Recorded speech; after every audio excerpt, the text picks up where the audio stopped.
জীবনের সকল সমস্যার সমাধান দিয়েছেন। আলহামদুলিল্লাহ বলেন। নবীজি সাল্লাল্লাহু আলাইহি ওয়াসাল্লাম সম্পর্কে সবচেয়ে মূল্যবান যে মেসেজ আল্লাহ পাক রব্বুল আলামিন এই সূরার ভিতরেই দান করেছেন। যেমন আমরা বয়ানের আগে বা দুরূদ শরীফ পাঠ করার আগে যে আয়াতটি তেলাওয়াত করি, ইন্নাল্লাহা ওয়া মালাইকাতাহু ইউসাল্লুনা আলান নবী, পড়ি কি পড়ি না? মা কানা মুহাম্মাদুন আবা আহাদিম মির রিজালিকুম ওয়ালাকিন রাসূলুল্লাহি ওয়া খাতামুন নবিয়্যিন। আবার লাকাদ কানা লাকুম ফি রাসূলিল্লাহি উসওয়াতুন হাসানা। নবীজি সাল্লাল্লাহু আলাইহি ওয়াসাল্লামের ব্যক্তিগত জীবন, পারিবারিক জীবন, সামাজিক জীবন, রাজনৈতিক জীবন, রাষ্ট্রীয় জীবন, নবুয়াতি জীবনের ভিতরে যত প্রকার সমস্যার সমাধান সবকিছু আল্লাহ পাক রব্বুল আলামিন এই সূরার ভিতরে ব্যক্ত করেছেন। আলহামদুলিল্লাহ। তবে সূরার শুরুতে আল্লাহ পাক রব্বুল আলামিন সমাজে শান্তি প্রতিষ্ঠা হওয়ার সুন্দর একটা সমাধান বর্ণনা করেছেন। এখন আমাদের সিদ্ধান্ত নিতে হবে যে আমরা সমাজে শান্তি ফিরে আসুক, এই রাষ্ট্রে বাংলাদেশে শান্তি ফিরে আসুক, আমরা চাই কি চাই না?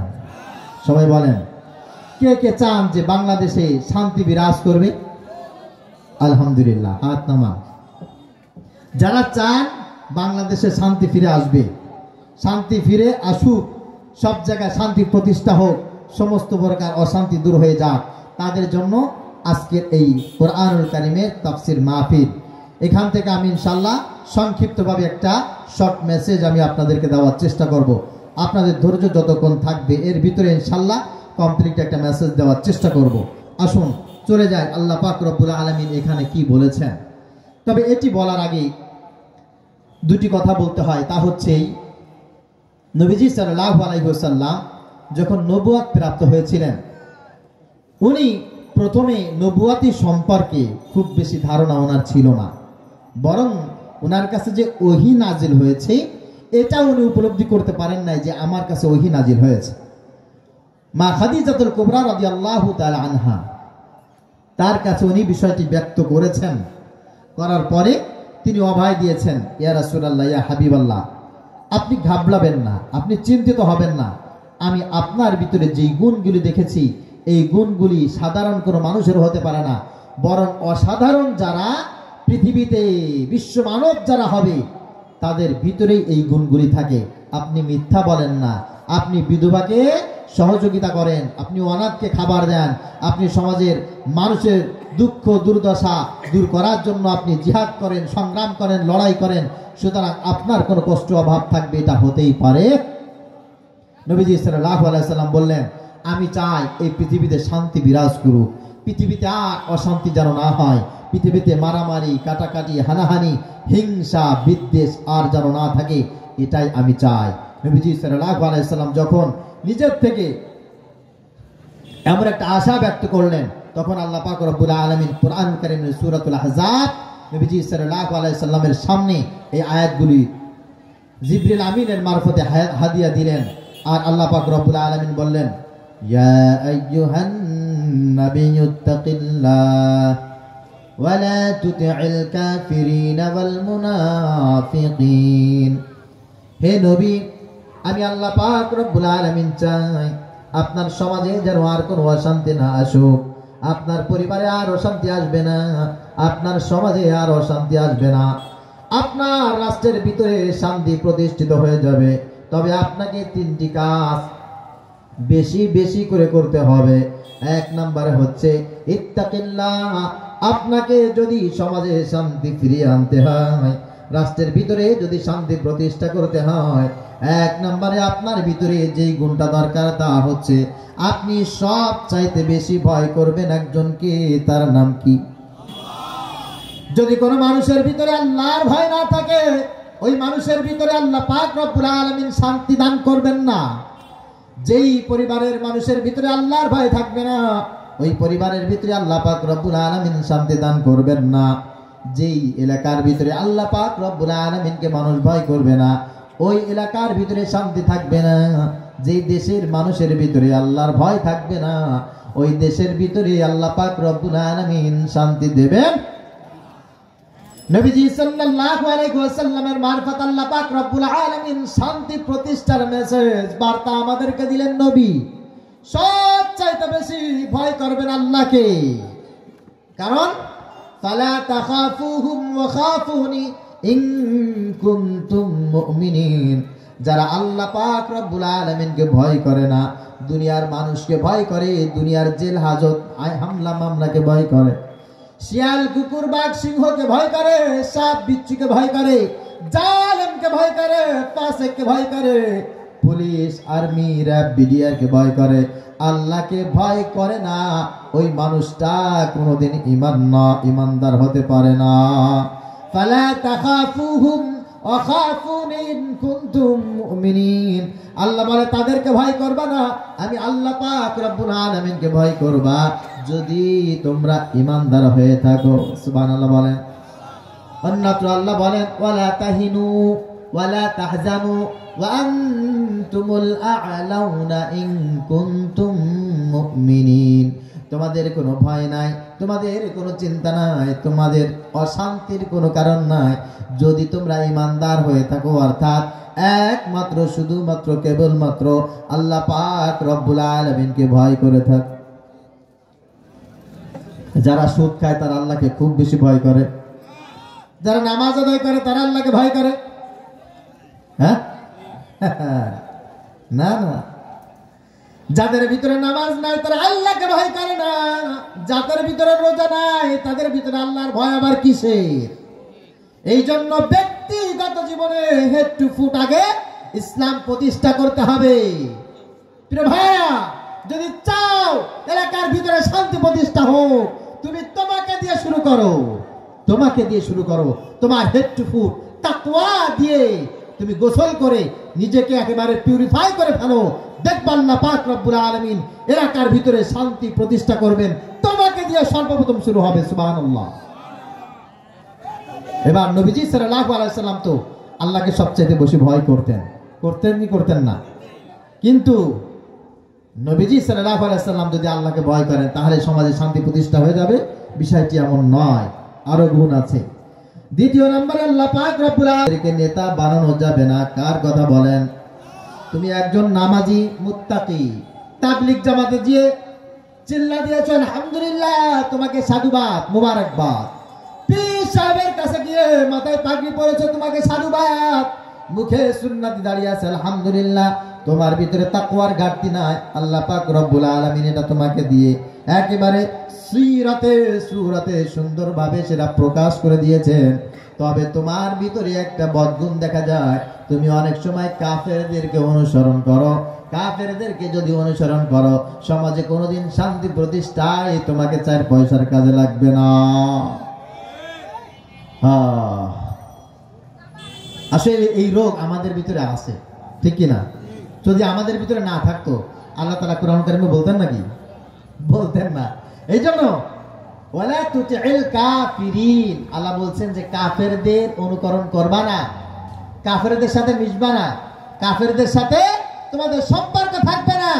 সেই সম্পর্ক হোক ব্যক্তিগত জীবনে, পারিবারিক জীবনে, সাংসারিক জীবনে, কর্মজীবনে, রাজনৈতিক জীবনে, কোন অবস্থায় কাফেরদের সাথে তোমাদের কোনো সম্পর্ক থাকতে পারে না।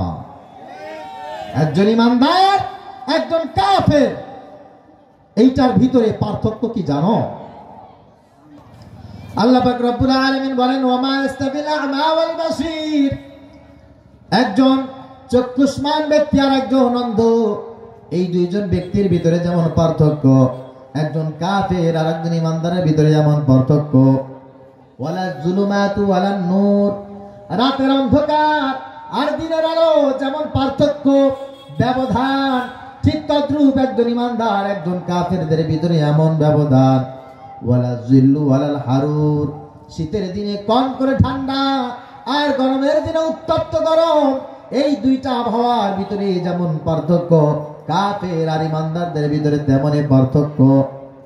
ওমা ইয়াস্তাবিল আহইয়াউ ওয়ালাল আমওয়াত, আল্লাহ পাক রব্বুল আলামিন বলেন এটাও পার্থক্য নাই, বরং একজন জীবিত মানুষ আর একজন মৃত মানুষ, এই দুইজন মানুষের ভিতরে যেমন পার্থক্য, একজন কাফের আর একজন ইমানদারের ভিতরে ঠিক তদ্রূপ পার্থক্য।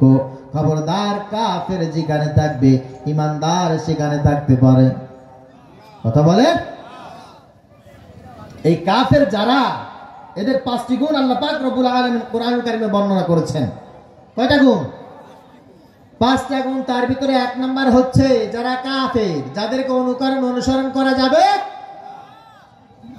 আল্লাহ পাক রব্বুল আলামিন বলেন এরা সবচাইতে বড় খারাপ কাজ করে, এরা আল্লাহকে মিথ্যাবাদী বলে। নাউজুবিল্লাহ বলেন। ওয়ামান আযলামু মিম্মান ইফতারা আলাল্লাহি কাযিবান আও কাযযাবা বিল হাক্কি লাম্মা জাআ আলাইসা ফি জাহান্নামা মাসওয়াল লিল কাফিরিন। আল্লাহ পাক রব্বুল আলামিন বলেন তার চাইতে বড় জালেম, তার চাইতে বড় মিথ্যাবাদী আর কেউ হতে পারে না। যে ব্যক্তি আমাকে মিথ্যাবাদী বলে, নাউজুবিল্লাহ বলেন, আল্লাহকে যে মিথ্যাবাদী বলে, আল্লাহ পাক রব্বুল আলামিন বলেন আলাইসা ফি জাহান্নামা মাসওয়াল লিল কাফিরিন, এই ব্যক্তির জন্য সবচাইতে নিকৃষ্ট জায়গা জাহান্নাম আমি আল্লাহ পাক রব্বুল আলামিন বরাদ্দ করে দিলাম। আর এর পরিচয় দিলাম এ হচ্ছে কাফের। এখন আল্লাহকে কেউ মিথ্যাবাদী বলে নাকি? কে বলেছে? আল্লাহ বলছে আমাকে মিথ্যাবাদী বলে। কারা? ফামান আযলামু মিম্মান কাযাবা আলাল্লাহি ওয়া কাযাবা বিস-সিদকি ইয জাআ আলাইসা ফি জাহান্নামা মাসওয়াল লিল কাফিরিন।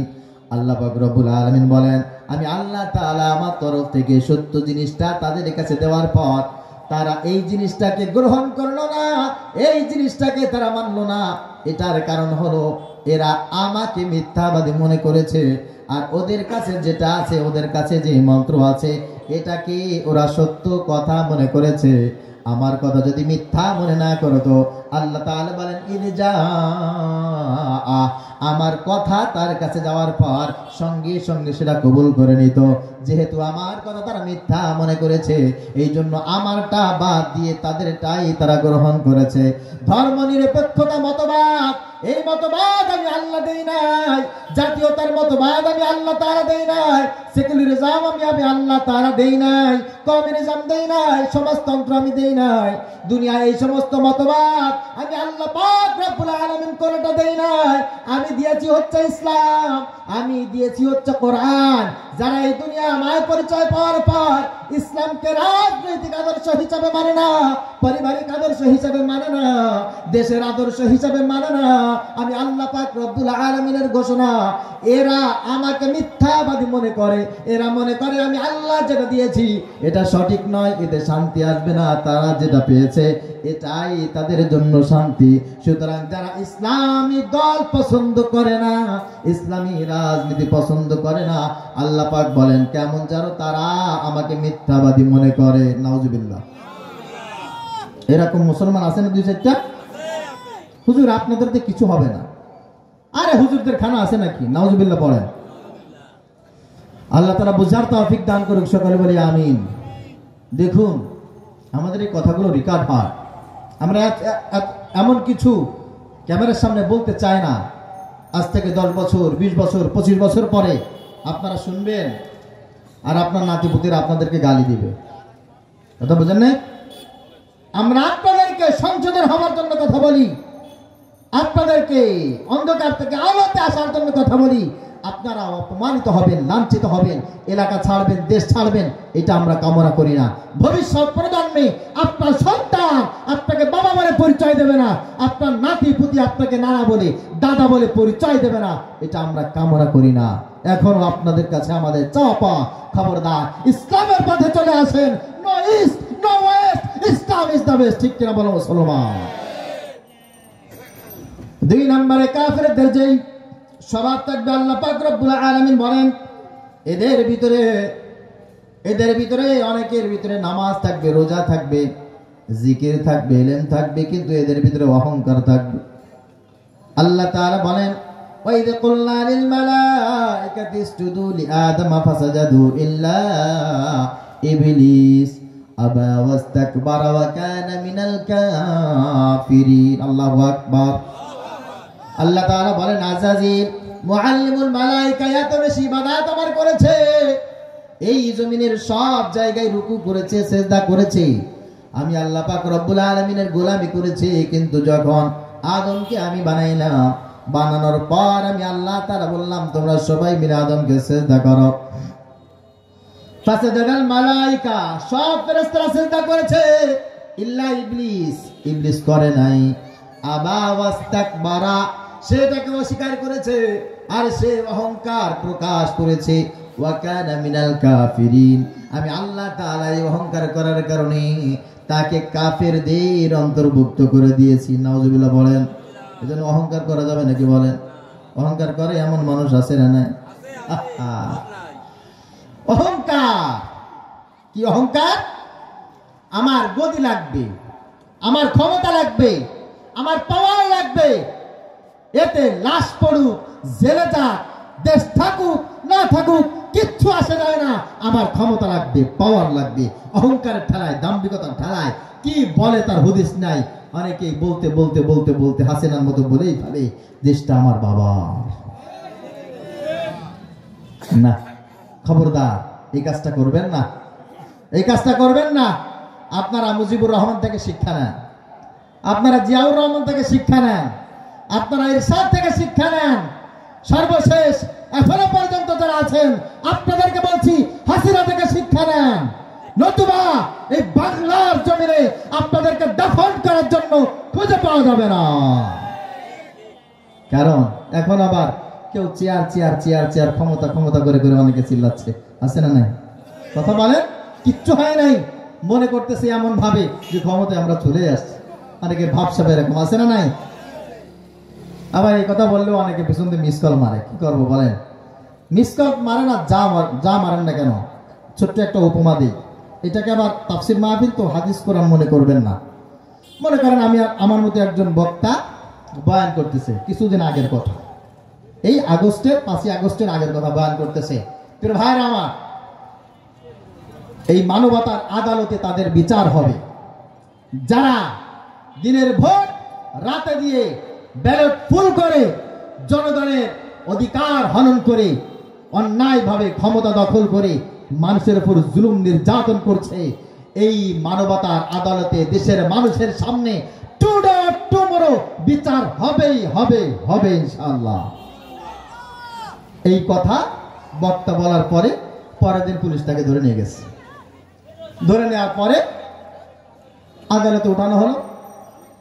এইবার তাকে জিজ্ঞাসা করা হচ্ছে, তুমি এই কথা কেন বলেছ যে দিনের ভোট রাতে দিয়ে ব্যালট ভর্তি করে, ভোট চুরি করে, ডাকাতি করে, ক্ষমতায় অন্যায়ভাবে গিয়ে মানুষের উপর জুলুম নির্যাতন করছে, এদের বিচার হবে, এই কথা তুমি কেন বলেছ? তখন তিনি বলছেন যে আমার অপরাধটা কোথায়? বলে, তুমি এত বড় একটা কথা বলেছো, তোমার অপরাধ কোথায় তুমি জানো না? বলে, না আমি জানি না। তখন বলছে যে তুমি সরকারের বিরোধী কথা বলেছো। তখন বলতেছে, হযরত আমি তো কোন দেশে এটা হয়েছে তা তো বলি নাই। তখন জজ সাহেব বলছে, বেকুব, আমরা বোধহয় জানি না কোন দেশে দিনের ভোট রাতে হয়েছে, কোন দেশের মানুষ ক্ষমতায় অন্যায়ভাবে এসে জুলুম নির্যাতন করছে, আমরা মনে হয় জানি না। আমাদের প্রধানমন্ত্রী শেখ হাসিনা গর্বিত এই কাজটা করেছে। এই সরকারের বিরুদ্ধে কথা বলার সাহস তোমাকে খেয়ে দিয়েছে।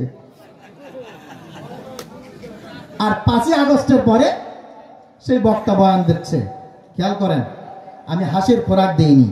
5ই আগস্টের পরে বক্তা বয়ান করছে, প্রিয় ভাইরা আমার, এই বাংলাদেশ নতুন করে আবার স্বাধীন হয়েছে, এদেশে আবার নির্বাচন হবে, এদেশে আপনাদেরকে সিদ্ধান্ত নিতে হবে কারা দেশের পক্ষে আর কারা বিপক্ষে। 5ই আগস্টের পরে কারা ঘাট দখল করেছে, কারা ব্যান স্ট্যান্ড দখল করেছে, টেম্পু স্ট্যান্ড দখল করেছে, চাঁদাবাজি কারা করেছে, মানুষের উপরে অন্যায়ভাবে হামলা কারা করেছে, বিভিন্ন জায়গায় টেন্ডারবাজি কারা করছে, ক্ষমতায় চলে এসেছে এটা নিয়োগ করে যারা জনগণের উপরে জুলুম নির্যাতন করছে, এদের ব্যাপারে আরো একটা যুদ্ধ হবে, লড়াই হবে। এদেরকে শেখ হাসিনার মতো পালাতে বাধ্য করবো আমরা।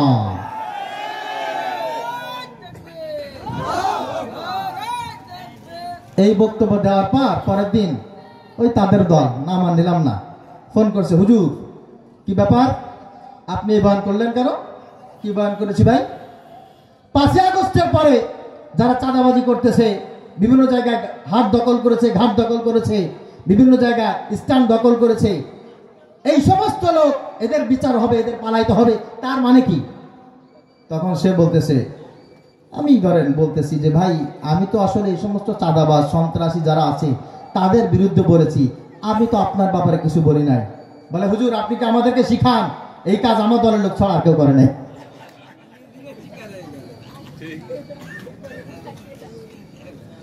ভাইরা আমার, আমি যাই বলি না কেন আপনাদেরকে একটা জিনিস বুঝতে হবে, ক্ষমতার অপব্যবহার করি, অহংকার করি, কাফেরদের দলভুক্ত থেকে কাফেরদের আনুগত্য করে এদেশে কেউ টিকে থাকতে পারে নাই, কেউ টিকে থাকতে পারবে। যেই ক্ষমতায় আসছিল সেই চিন্তা করছে আমি আর যাব না, ঠিক কিনা বলেন? আরে আমি যাব না। জিয়াউর রহমানও সেম, এরশাদ কাকাও কিন্তু একই নিয়াত করেছিল আমি আর যাব না। বিস্তারিত আপনারা যারা জানেন আপনারা ভালো করে সেটাকে মনে রাখতে পারবেন। অবশেষে মঈনুদ্দিন আহমেদ, ফখরুদ্দিন আহমেদ এরাও চিন্তা করছিল আমরা এই দেশে থেকে যাব, ঠিক কিনা? কিন্তু কেউ পারছে? ক্ষমতা চেয়ার কেউ কে স্থায়ী করতে পেরেছে বলেন? না না না, খবরদার। এখনো যারা চিন্তা ফিকির করতেছেন আপনাদের এখন বুঝতে হবে ক্ষমতায় কেউ স্থায়ী হয় না, হোক না সে খালেদা কিংবা হাসিনা, চেয়ারটা চিরকাল রয় না। ঠিক, ক্ষমতায় কেউ স্থায়ী হয় না, হোক না সে খালেদা কিংবা হাসিনা, চেয়ারটা চিরকাল রয় না, চেয়ারটা চিরকাল রয় না। মুজিবুর বেশি দিন থাকেনি, জিয়াউর কেউ তো রাখেনি, মুজিবুর বেশি দিন থাকেনি, জিয়াউর কেউ তো রাখেনি। এরশাদ চলে গেছে পৃথিবী ছেড়ে, এরশাদ চলে গেছে পৃথিবী ছেড়ে, কেউ আজ তার কথা কয় না। ক্ষমতায় কেউ স্থায়ী হয় না, হোক না সে খালেদা কিংবা হাসিনা, চেয়ারটা চিরকাল রয় না, চেয়ারটা চিরকাল রয় না। হাসিনা ক্ষমতা ধরে রাখতে আইনা ঘর বানিয়েছিল, জনগণের শানালে দাদার দেশে পালিয়ে গেল। ঠিক, হাসিনা ক্ষমতা ধরে রাখতে আইনা ঘর বানিয়েছিল, জনগণের শানালে দাদার দেশে পালিয়ে গেল। ডিবি হারুনের পাশে আর, ডিবি হারুনের পাশে আর পরিমণিদের দেখা যায় না। ক্ষমতায় কেউ স্থায়ী হয় না, হোক না সে খালেদা কিংবা হাসিনা, চেয়ারটা চিরকাল রয় না, চেয়ারটা চিরকাল রয় না। সুতরাং কাফেরদের মতো চরিত্র নিয়ে আল্লাহ এবং আল্লাহ রাসূলের দিনকে বাদ দিয়ে যারা এই পৃথিবীতে ক্ষমতায় আসতে চায়, এদের যারা টিকে থাকতে চায়, কোশ্চিন কালেও তাদের সেই স্বপ্ন পূরণ হবে। এই জন্য আল্লাহ পাক রব্বুল আলামিন বলছে কাফের যারা, তাদের মনের ভিতরে থাকবে অহংকার, মনের ভিতরে থাকবে দেমাগ, ক্ষমতা ক্ষমতা ক্ষমতা। যদি একবার পেয়ে যায় ওখান থেকে আর ফিরবে না, এমন যাদের টেন্ডেন্সি, এমন যাদের চিন্তা ফিকির, আল্লাহ পাক রব্বুল আলামিন বলেন খবরদার ওদের অনুগত হবে না, ওদেরকে অনুসরণ করবে না, ওদের পিছনে কোনো অবস্থায় তুমি ঘুরবে না। তাহলে আমি আল্লাহ পাক রব্বুল আলামিন তোমার দেশে তোমার রাষ্ট্রে কোনদিন শান্তি প্রতিষ্ঠা করব। 3 নম্বরে আল্লাহ পাক রব্বুল আলামিন বলেন ওই গুণ যাদের ভিতরে থাকবে তাদের অনুগত হওয়া যাবে না, যাদের ভিতরে সব সময়ের জন্য সন্দেহ কি থাকে বলেন? সন্দেহ, কঠিন সন্দেহ। আল্লাহ পাক রব্বুল আলামিন বলেন ফাকাল লাহু সাহিবুহু আহুয়া ইউহাদিরুহু আকাফারতা বিল্লাযী খলাকাকা মিন তুরাব সুম্মা মিন নুতফাতিন সুম্মা সাওয়াকা রাজুলা। আল্লাহ তাআলা বলেন, আমি মানুষকে একেবারে জীর্ণ শীর্ণ অবস্থায় পানি থেকে নুতফা, নুতফা থেকে মাংস, মাংস থেকে হাড্ডি, সেখান থেকে আমি আল্লাহ পাক রব্বুল আলামিন মানুষকে মানুষ হিসাবে সৃষ্টি করেছি। আল্লাহ তাআলা বলেন, আকাফারতা বিল্লাযী খলাকাকা, তুমি কি সেটাকে অস্বীকার করবে? তুমি কি সেখানে সন্দেহ প্রকাশ করবে? তুমি কিছুই ছিলে না, তোমাকে আমি আল্লাহ পাক রব্বুল আলামিন জিরো থেকে আজকে এই পর্যন্ত নিয়েছি। তবে হ্যাঁ, মনে রেখো, তুমি যদি এটা ভুলে যাও, এতে যদি তোমার কোনো প্রকার সন্দেহ জাগ্রত হয়, আমি আল্লাহ তাআলা এ থেকে আবার তোমাকে মাটির ভিতরে নিয়ে যাব, এতে কোনো সন্দেহ। ومن الناس من يعبد الله على حرف فإن أصابه خير اطمأن به وإن أصابته فتنة انقلب على وجهه خسر الدنيا والآخرة ذلك هو الخسران المبين। আল্লাহ পাক রব্বুল আলামিন বলেন, কিছু সংখ্যক মানুষের ভিতরে এমন গুণ আছে, তারা নামাজ পড়ে চিন্তা করে, নামাজ তো পড়ি, এটা কবুল হয় কি না হয়, আহারে হুজুরা জান্নাতে যাবে নাকি জাহান্নামে যাবে, আমার নেত্রী কোথায় যাবে আমি নিজেও জানি না, আমি যেটা করতেছি এটা ঠিক না বেঠিক। সব কাজের ভিতরে যাদের সন্দেহ, নামাজ নিয়ে সন্দেহ, রোজা নিয়ে সন্দেহ, হজ নিয়ে সন্দেহ, যাকাত নিয়ে সন্দেহ, জিকির তেলাওয়াত নিয়ে সব কিছুতে যাদের সন্দেহ, আল্লাহ তাআলা বলেন, খাসিরাত দুনিয়া ওয়াল আখিরা, এই মানুষগুলোর দুনিয়াও শেষ হয়ে যাবে, আখিরাতও শেষ হয়ে যাবে, এদের অনুগত অনুসরণ করা যাবে। আল্লাহ তাআলা বুঝার তৌফিক দান করুক, সকলে বলি আমিন। প্রিয় ভাইরা আমার, 4 নম্বরে আল্লাহ পাক রব্বুল আলামিন বলেন, যারা সবসময় আল্লাহ পাক রব্বুল আলামিনের সৃষ্টি থেকে নিজেকে মুখ ফিরিয়ে নেয়, সৃষ্টি থেকে মুখ ফিরিয়ে নেয়, মা খালাকনাস সামাওয়াতি ওয়াল আরদা ওয়া মা বাইনাহুমা ইল্লা বিল হক ওয়া আজালিম মুসাম্মা ওয়াল্লাযীনা কাফারু আম্মা উনজিরু মু'রিদুন। আল্লাহ তাআলা বলেন, মা খালাকনাস সামাওয়াতি ওয়াল আরদা ওয়া মা বাইনাহুমা ইল্লা বিল হক, আমি আল্লাহ তাআলা আসমান আর জমিন এর মধ্যে যা কিছু আছে, এর বাহিরেও যা কিছু আছে, সব কিছু আমি আল্লাহ তাআলা মজবুত করে সৃষ্টি করেছি। সুবহানাল্লাহ বলেন। আল্লাহ সৃষ্টির ভিতরে কোনো ভুল, বলেন কোনো ভুল নাই, এক জাররা পরিমাণে ভুল নাই। আমরা তো কাজ করার পরে মনে মনে চিন্তা ফিকির করে, আরে এই কাজটা এরকম করে করলে ভালো হতো, বিল্ডিং করছি না, ফাউন্ডেশনটা আর একটু দিলে ভালো হতো, ফাউন্ডেশনটা মনে হয় অমুক জায়গায় একটু দুর্বল হয়ে গেছে, এরকম টেন্ডেন্সি কাজ করে কি করে না?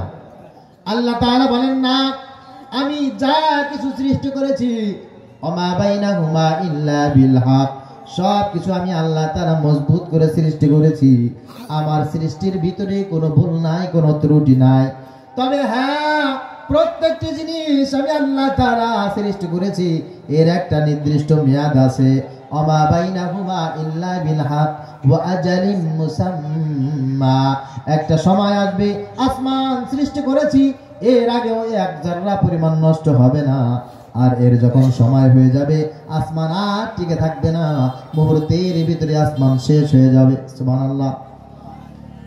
চাঁদ সৃষ্টি করেছি, চাঁদ মোটেও দুর্বল হবে না, কিন্তু যে সময়ের জন্য আমি আল্লাহ তাআলা ওখানে সেট করে রেখেছি, ওই সময় এটা নষ্ট হয়ে যাবে।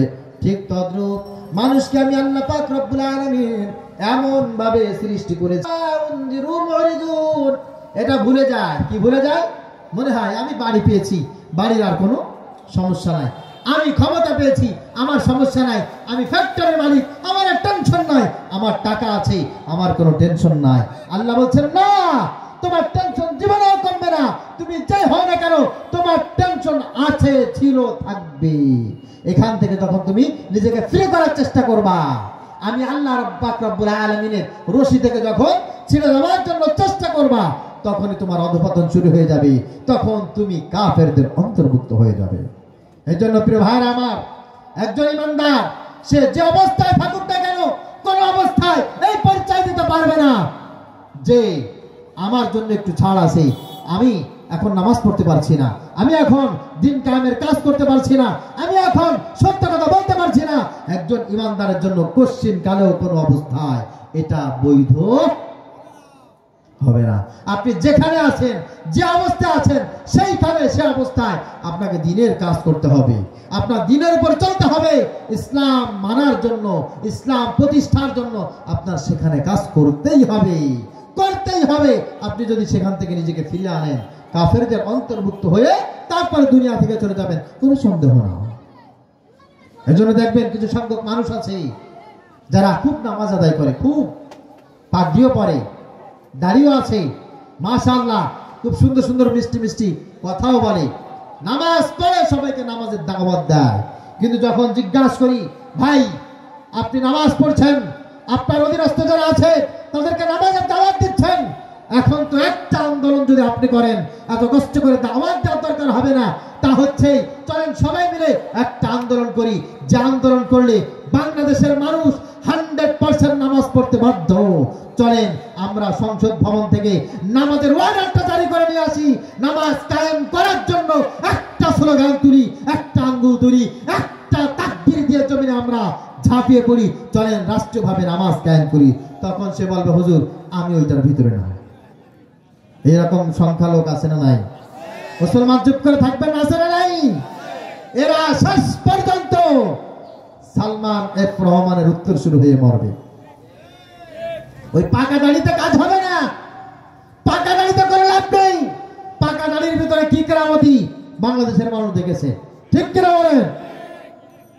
যখন বিপদ আসবে তখন আল্লাহর নাম যেমন করে নেয়, আল্লাহর নাম বাদ দিয়ে ভগবান ভগবান বলতে বলতে দেরি করবে। এই জন্য খবরদার, নামাজ যেই ব্যক্তি পড়েন, নামাজ সমাজে প্রতিষ্ঠা করার জন্য আপনার ঠিক সেই পরিমাণ চেষ্টা করতে হবে, যেইভাবে শীতের দিনে ভোরবেলা অজু করে ফজরের জামাতে শামিল হন, যেই কষ্টটুকু আপনি করেন, এতটুকু কষ্ট আপনাকে প্রতিদিন করতে হবে। নামাজ আমার সমাজে, আমার রাষ্ট্রে প্রতিষ্ঠা হয়ে যায়, এর জন্য আপনার চেষ্টার কোনো ঘাটতি থাকলে চলবে। এই আন্দোলনের চেষ্টা তার ভিতরে থাকবে না, ক্যাপাসিটি অনুযায়ী, স্বার্থ অনুযায়ী, সামর্থ্য অনুযায়ী আল্লাহ পাক রব্বুল আলামিনের ঘোষণা, কাফের হয়ে মৃত্যুবরণ করতে হবে। আল্লাহ পাক রব্বুল আলামিন আমাদেরকে হেফাজত করুক, সকলে বলে আল্লাহুম্মা আমিন। প্রিয় ভাইরা আমার, এক শ্রেণীর মানুষ তারা কাফের হয়ে যাবে, যারা গুনাহ করতে করতে করতে করতে, কাফেরদের আনুগত্য করতে করতে, যারা ঈমানকে আর ঈমান মনে করে না, কুফরকে আর কুফর মনে করে না, তারা দেখবেন দুশমনের জন্য কান্নাকাটি করে, বন্ধুর জন্য কান্নাকাটি করে, তাদের কাছে ইসলাম বলে আর কোনো জিনিস নাই। আল্লাহ পাক রব্বুল আলামিন বলেন, যালিকা বিআন্নাহুম আমানু সুম্মা কাফারু ফাতুবিআ আলা কুলুবিহিম ফাহুম লা ইয়াফকাহুন। কিছু সংখ্যক মানুষ আল্লাহ পাক রব্বুল আলামিন তাদের চরিত্র এমন ভাবে বর্ণনা করছেন, ওই মানুষগুলো ঈমান আনার পর কুফরি করতে করতে করতে করতে, কাফেরদের সাথে চলাফেরা করতে করতে করতে করতে এমন একটা অবস্থা হয়ে গেছে, ওর নামাজে রক্ত চলে যায়, ওর কোনো খোঁজ খবর নাই, ওর রমজান মাস চলে যায়, কোনো খোঁজ খবর নাই, আলেমদের নামে ফাঁসি হয়ে যায়, ওর কোনো খোঁজ খবর